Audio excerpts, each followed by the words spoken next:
saya udah 1 bulan sholawat, kok doa saya belum dikabulin? Ya, padahal nggak mungkin. Orang kalau udah sholawatan itu pasti ada kebaikan-kebaikan yang Allah kasih. Bismillahirrahmanirrahim. Alhamdulillahirabbil alamin. Allahumma sholli ala sayyidina Muhammad wa ala ali sayyidina Muhammad. Assalamualaikum warahmatullahi wabarakatuh. Halo teman-teman, apa kabar? Mudah-mudahan teman-teman selalu dalam lindungan Allah Subhanahu wa taala. Amin ya rabbal alamin. Alhamdulillah, kali ini aku akan sharing lagi pengalaman sholawat. Ini dari Mbak S di Sukabumi. Tapi sebelumnya buat teman-teman yang belum subscribe, di subscribe dulu biar aku makin semangat lagi bikin videonya. Dan buat teman-teman yang punya Instagram ataupun TikTok, jangan lupa di follow Instagram dan TikTok aku. Dan kalian yang belum beli buku ini, jangan pernah lelah dan nikmati setiap sholawat. Ini buku pertama aku, harganya 55.000. Teman-teman bisa beli di Gramedia atau teman-teman bisa ikutan PO. 100 orang pertama yang ikutan PO ke admin, ini nomor adminnya, ada free tasbih digitalnya ya. Dan buat teman-teman yang punya testimoni sholawat, silakan kirimkan aja testimoni sholawat teman-teman ke nomor ini. Oke, langsung aja, ini akan aku bacain testimoninya dari Mbak S di Sukabumi. Assalamualaikum Mbak Mel. Waalaikumsalam.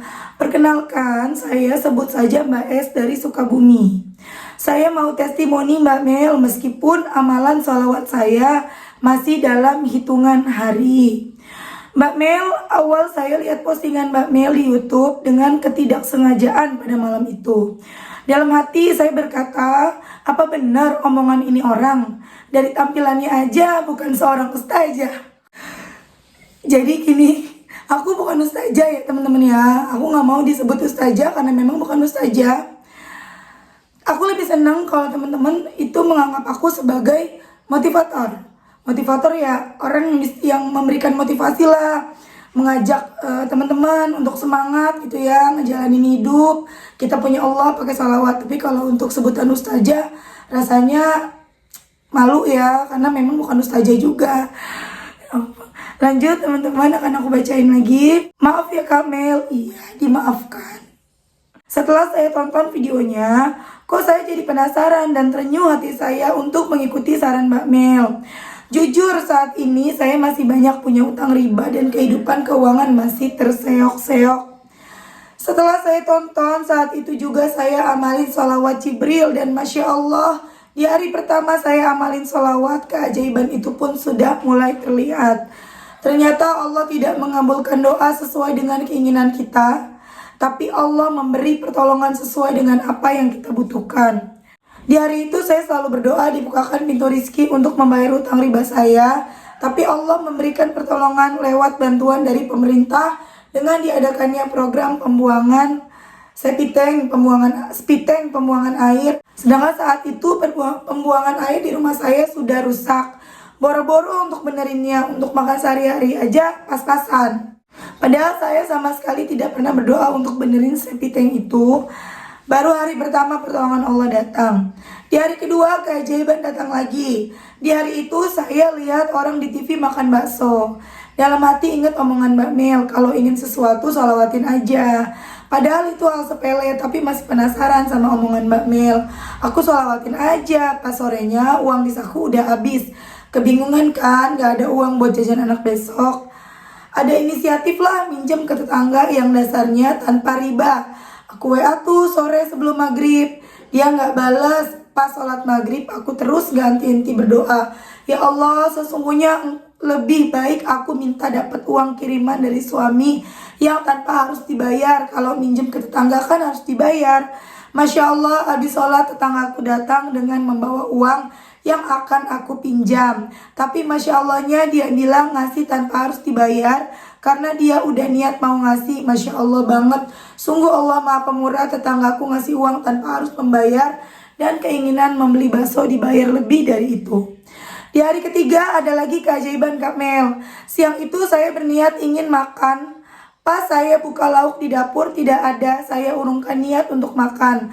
Pas saat itu waktunya sholat zuhur. Sholatlah saya tepat waktu sambil terus berdoa dan bersolawat. Tidak lama kemudian setelah selesai sholat, saya dapat telepon dari tetangga saya. Pas saya angkat, Masya Allah Kak Mel, dia mau ngasih makanan ke saya. Sungguh ajaib saya. Sungguh ajaib saat saya membutuhkan Allah memberikan pertolongannya kembali. Di hari keempat saya mendapatkan kembali keajaiban mendengar kabar dari suami kalau dia dapat kenaikan gaji. Subhanallah, sungguh Allah Maha Pengasih Kak Mel, saya bersyukur kembali selalu diberi kemudahan. Di hari kelima saya bersolawat, saya dapat lagi rezeki. Suami saya mentransfer uang buat cicilan utang. Walaupun belum bisa membayar full, tapi alhamdulillah dari hari pertama saya mendawamkan sholawat, saya terus mendapatkan keajaiban-keajaiban yang tak terduga Kak Mel. Semoga saya selalu istiqomah dalam mendawamkan sholawat. Saya mendawamkan sholawat sehari paling sedikit 10.000. Saya juga mencoba riyado, yasin, waqiah. Alhamdulillah ada hasilnya. Hati jadi tenang dan dimudahkan dalam setiap urusan. Dan doakan saya Kak Mel, semoga di bulan ini saya bisa finish riyado, sholawat, yasin, waqiah selama 40 hari. Dan hajat saya untuk bisa melunasi utang riba saya bisa terwujud. Saya punya utang sekitar 50 juta Kak Mel. Semoga Allah mempermudah setiap urusan saya. Saya doakan semoga Kak Mel sehat terus dan terus bisa memotivasi orang-orang di luar sana seperti saya. Dan semoga Kak Mel mendapat pahala yang berlipat dari Allah atas setiap motivasi yang Kak Mel berikan, amin. Nanti saya testimoni kembali di setiap keajaiban ya Mbak Mel. Meskipun cobaan bersolawat itu berat, kemana-mana saya bawa tasbih digital. Saya kan ibu rumah tangga 3 anak, saya sambil ngasuh anak kan selalu dawamin solawat. Apakah saya kelihatan ria Mbak Mel kalau kemana-mana harus bawa tasbih digital? Soalnya tetangga saya lihatnya pada sinis, kayak nggak suka, kayak orang udah bener aja, padahal saya niat berusaha untuk lebih baik. Masya Allah ya teman-teman, itu tadi testimoni dari Mbak S di Sukabumi. Keren ya Mbak S ya, baru beberapa hari aja, baru 5 hari ya.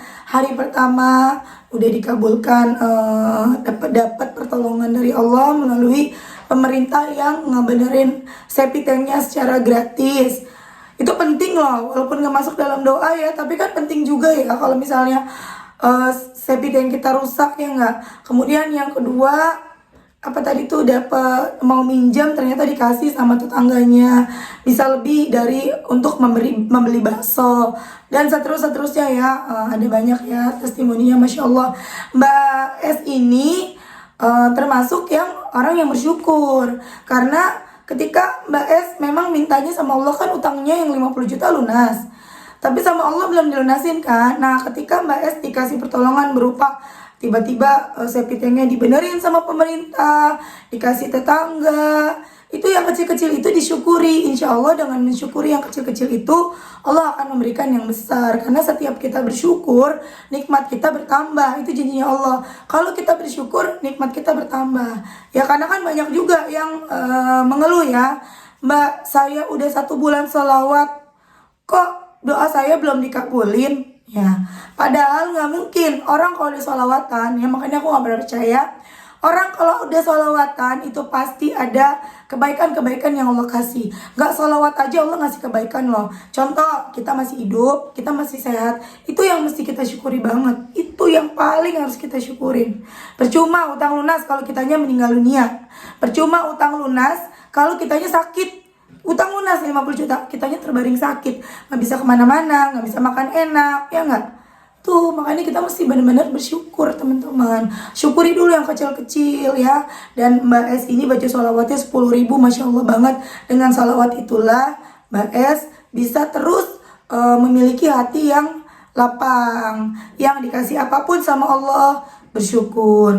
Nah teman-teman kalau nanya Mbak, tapi gimana caranya biar kita ikhlas, biar kita bisa bersyukur? Caranya ya paksain diri untuk baca sholawat sebanyak-banyaknya. Karena dengan kita membaca sholawat sebanyak-banyaknya, otomatis tuh teman-teman, kita jadi punya hati yang dikit-dikit bersyukur, dikit-dikit ingat Allah, dikit-dikit kan dengan kita bersyukur kita ingat Allah. Alhamdulillah Allah udah ngasih ini, alhamdulillah hari ini dikasih ini, gitu loh teman-teman. Ya, dan kemudian tadi Mbak S bilang apakah aku ria Mbak, tetangga-tetangga pada sirik, hati-hati. Hati-hati di sini, karena apa? Bisa jadi tetangga-tetangga mungkin gak sinis. Perasaan kita doang yang merasa tetangga ngelihat kita sinis, padahal mah mungkin tetangga juga nggak tahu gitu loh, nggak merhatiin. Kalaupun merhatiin mungkin dalam hati tetangga itu apa sih yang dipegang, kepo, bukan sinis. Bisa jadi ya mbak ya, karena teman-teman setan itu nggak suka kita beribadah, apalagi kita sholawat. Jadi si setan ini mengikuti si setan ini melakukan berbagai cara. Pertama, setan bikin kita untuk gak usah sholawatan, ngapain, mendingan istighfar gitu ya. Karena setan itu nggak suka loh sama sholawat, dia nggak mau sholawat. Kalau baca Quran, zikir-zikir yang lain, setan bisa, ayat kursi setan bisa, mau. Tapi kalau baca sholawat, setan nggak mau. Jadi setan itu berusaha gimana caranya bisa menghalangi kita, membuat kita untuk nggak baca sholawat gitu loh. Jangan banyakin baca sholawat, istighfarnya dong, ngajinya dong, baca subhanallah dong gitu ya.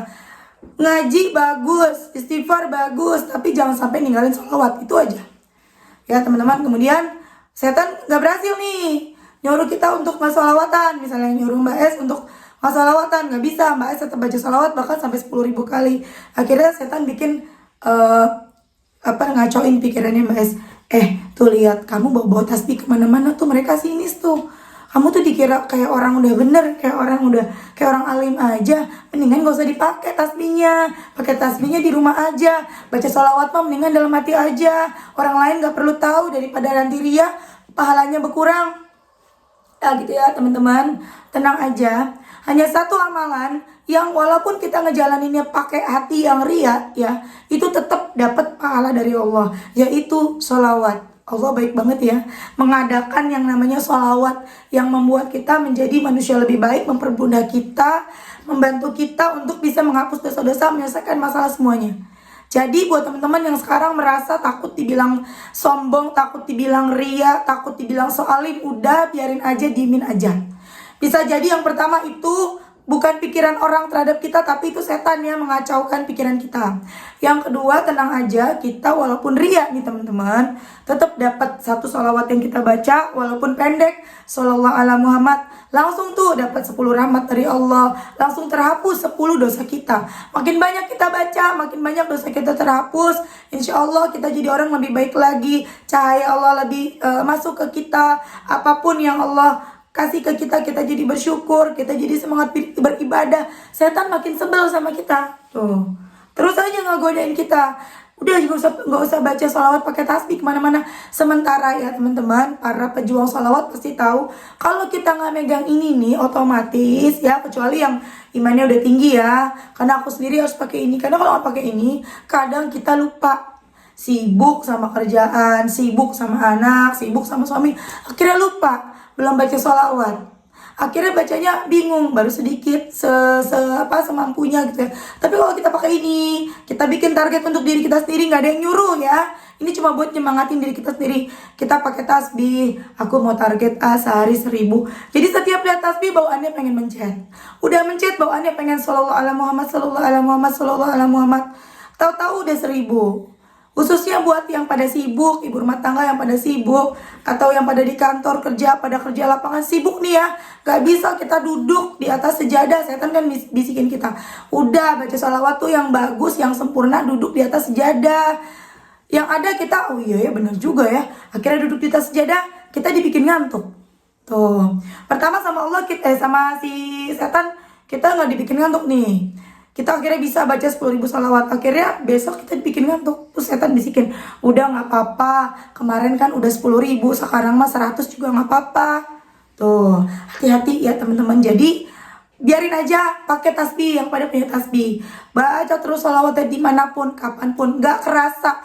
Yang biasanya 100, bisa 1.000, bisa 5.000, bisa 10.000, bahkan bisa sampai 20.000. Aku ada testimoni yang udah terbiasa, dia baca sholawatnya 20.000 sehari. Dia juga bingung, kok bisa ya, dulu ke 1.000 aja berat, kok sekarang 10.000, 20.000 gampang. Itu tadi, gak semua orang bisa sholawat, gak semua orang bisa mengenal sholawat. Jadi kita semua punya waktu 24 jam, tapi gak semua orang bisa punya waktu yang berkualitas. Maksudnya khusus di hal sholawat ya, di bab sholawat, gak semua orang bisa sampai mencapai 10.000, 20.000, 50.000, itu gak semua orang. Jadi latih diri kita dari yang sedikit, lama-lama kita bisa banyak baca sholawat. Oke teman-teman, terima kasih udah nonton. Mudah-mudahan bermanfaat dan jadi motivasi buat teman-teman. Kita doakan semoga Mbak S segera lunas utangnya ya Mbak ya. Amin, amin ya rabbal alamin. Bersyukur terus ya Mbak. Terima kasih. Assalamualaikum warahmatullahi wabarakatuh.